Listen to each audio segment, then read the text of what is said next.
O mano kolega pasirinko irgi tepalą nuo Hado. Aš pilu į M-kes, į visus savo darbinius automobilius ir Rafalas irgi sako, reikia pamėginti. Kodėl tu nusprendei Hado pilt? Nu, jis girdėjau gerus atsiliepimus. Tai va. Nusprendžiau pabandyti. Tai va, atsiliepimai apie šitą tepalą geri, kaina gera ir tikrai galima pilti į tokius automobilius. Tai užpilam 6 litriukus, aš turėjau litriuką, tai dapilsim jau iš manęs. Tai paimam ir supilam. Prašau, kolega.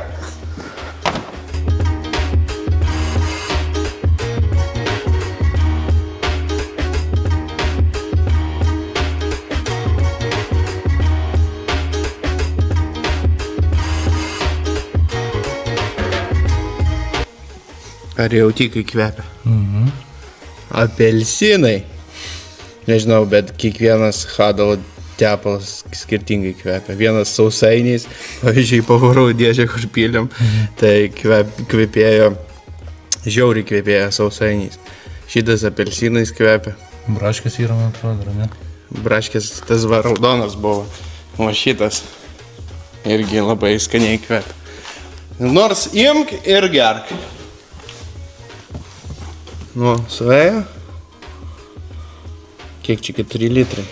Tai ten dar pas mane 2 lygia, tai kaip tik bus. Gražu? Jo. Gražu.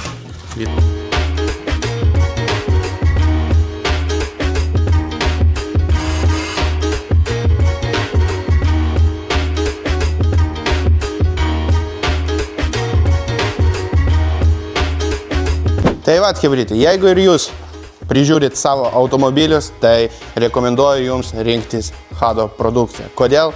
Nes iš karto tepalai eina su revitalizantais, su priedais visokiais ir tikrai jūsų automobilis padėkos jums. Tai ką, jeigu ir jums reikia tepaliuko, tai žinot, kur kreiptis, hado.lt, fizinės parduotuvės ar internetinės ir išsirinksite savo tinkamos produkcijos.